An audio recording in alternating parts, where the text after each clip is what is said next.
ନାହୁମ ଅଧ୍ୟାୟ 3। ସେହି ରକ୍ତପାତୀ ନଗର ସନ୍ତାପର ପାତ୍ର, ତାହା ମିଥ୍ୟା ଓ ଦୌରାତ୍ମ୍ୟରେ ପରିପୂର୍ଣ୍ଣ। ସେ ଲୁଟ୍ ଛାଡ଼େ ନାହିଁ।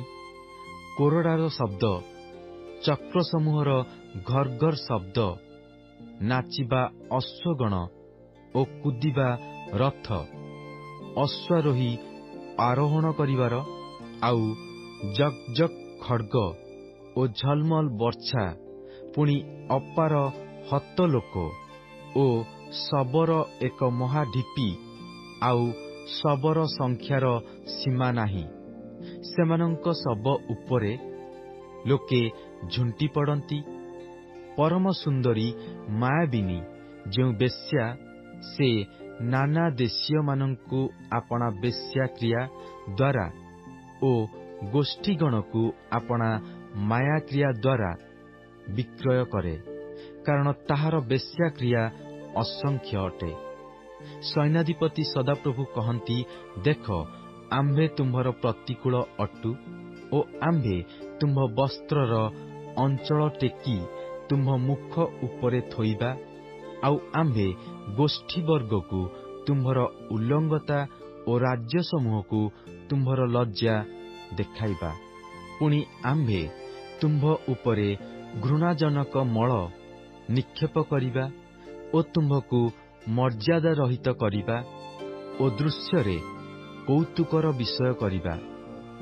ପୁଣି ଯେଉଁମାନେ ତୁମ୍ଭ ପ୍ରତି ଅନାଇବେ, ସେ ସମସ୍ତେ ତୁମ୍ଭ ନିକଟରୁ ପଳାଇବେ ଆଉ କହିବେ, ନିନିବି ଉତ୍ସନ୍ନ ହୋଇଅଛି, ତାହା ବିଷୟରେ କିଏ ବିଳାପ କରିବ?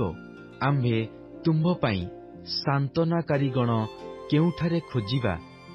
ଯେ ନଦୀଗଣ ମଧ୍ୟରେ ଅବସ୍ଥିତା ଓ ଚତୁର୍ଦ୍ଦିଗରେ ଜଳବେଷ୍ଟିତା ଥିଲା, ସମୁଦ୍ର ଯାହାର ଗଡ଼ର ଖାଇ ଓ ପ୍ରାଚୀର ଥିଲା, ଏପରି ନୋ ଆମୋନଠାରୁ ତୁମ୍ଭେ କି ଶ୍ରେଷ୍ଠ? କୁଶ ଓ ମିଶର ତାହାର ବଳସ୍ୱରୂପ ଥିଲେ ଓ ତାହା ଅସୀମ ଥିଲା। ପୁଟୀୟ ଓ ଲୁବୀୟମାନେ ତାହାର ସହକାରୀ ଥିଲେ, ତଥାପି ସେ ନିର୍ବାସିତା ହେଲା। ସେ ବନ୍ଦିତ୍ୱ ସ୍ଥାନକୁ ଗଲା। ତାହାର ଶିଶୁଗଣ ମଧ୍ୟ ସମସ୍ତ ପଥମୁଣ୍ଡରେ କଚଡ଼ା ଯାଇ ଖଣ୍ଡ ଖଣ୍ଡ ହେଲେ। ଲୋକମାନେ ତାହାର ମାନ୍ୟ ପୁରୁଷମାନଙ୍କ ନିମନ୍ତେ ଗୁଲିବାଣ୍ଟ କଲେ, ଆଉ ତାହାର ବଡ଼ ଲୋକ ସମସ୍ତେ ଶୃଙ୍ଖଳରେ ବନ୍ଧା ହେଲେ। ତୁମ୍ଭେ ମଧ୍ୟ ମତ୍ତ ହେବ, ତୁମ୍ଭେ ଲୁଚାଯିବ, ଆହୁରି ତୁମ୍ଭେ ଶତ୍ରୁ ସକାଶୁ ଦୃଢ଼ ଗଡ଼ ଅନ୍ୱେଷଣ କରିବ। ତୁମ୍ଭର ଦୁର୍ଗ ସବୁ ଆଦ୍ୟ ପକ୍ୱ ଫଳ ବିଶିଷ୍ଟ ଡିମ୍ବୁରି ବୃକ୍ଷମାନର ତୁଲ୍ୟ ହେବେ। ସେ ସବୁ ହଲାଗଲେ ଫଳଭକ୍ଷକର ମୁଖରେ ପଡ଼ିବ। ଦେଖ, ତୁମ୍ଭର ମଧ୍ୟସ୍ଥିତ ଲୋକମାନେ ସ୍ତ୍ରୀଲୋକ ଅଟନ୍ତି। ତୁମ୍ଭ ଦେଶର ନଗର ଦ୍ୱାର ସକଳ ତୁମ୍ଭ ଶତ୍ରୁଗଣ ପାଇଁ ମେଲା ହୋଇ ରଖାଯାଇଅଛି। ଅଗ୍ନି ତୁମ୍ଭର ଅର୍ଗଳ ସବୁ ଗ୍ରାସ କରିଅଛି। ଅବରୋଧର ସମୟ ନିମନ୍ତେ ଜଳ କାଢ଼ି ଆଣ। ତୁମ୍ଭର ଦୁର୍ଗ ସବୁ ଦୃଢ଼ କର। କାଦୁଅକୁ ଯାଇ ମାଟି ଚକଟ, ଇଟା ଭାଟି ଦୃଢ଼ କର। ସେଠାରେ ଅଗ୍ନି ତୁମ୍ଭକୁ ଗ୍ରାସ କରିବ, ଖଡ୍ଗ ତୁମ୍ଭକୁ ଛେଦନ କରିବ।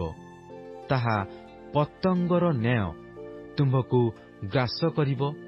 ତୁମ୍ଭେ ପତଙ୍ଗର ନ୍ୟାୟ ଆପଣାକୁ ବହୁ ସଂଖ୍ୟକ କର, ପଙ୍ଗପାଳ ପରି ଆପଣାକୁ ବହୁ ସଂଖ୍ୟକ କର।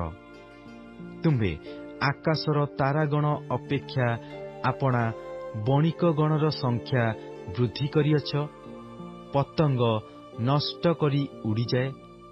ତୁମ୍ଭର ମୁକୁଟଧାରୀମାନେ ପଙ୍ଗପାଳ ପରି ଓ ତୁମ୍ଭର ପ୍ରଧାନ ସେନାପତିମାନେ ଫଡ଼ିଙ୍ଗର ଝାଙ୍କ ପରି। ସେ ଫଡ଼ିଙ୍ଗମାନେ ଶୀତ ଦିନରେ ବାଡ଼ରେ ରହନ୍ତି, ମାତ୍ର ସୂର୍ଯ୍ୟର ଉଦୟ ହେଲେ ଉଡ଼ି ପଳାନ୍ତି, ଆଉ ସେମାନେ କେଉଁଠାରେ ଥାଆନ୍ତି ତାହା ଜଣାଯାଏ ନାହିଁ। ହେ ଅସୁରର ରାଜା, ତୁମ୍ଭର ପଲରକ୍ଷକମାନେ ଘୁମାଉଅଛନ୍ତି। ତୁମ୍ଭର ପ୍ରତାପାନ୍ୱିତ ଲୋକମାନେ ବିଶ୍ରାମ କରୁଅଛନ୍ତି।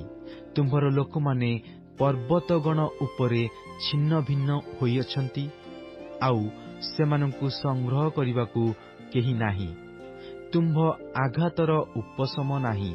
ତୁମ୍ଭର କ୍ଷତ ବ୍ୟଥାଜନକ। ଯେଉଁମାନେ ତୁମ୍ଭ ବିଷୟକ ସମ୍ବାଦ ଶୁଣନ୍ତି, ସେ ସମସ୍ତେ ତୁମ୍ଭ ପ୍ରତି ହାତତାଳି ଦିଅନ୍ତି। କାରଣ ତୁମ୍ଭର ଦୁଷ୍ଟତା କାହା ଉପରେ ଅବିରତ ବର୍ତ୍ତି ନାହିଁ।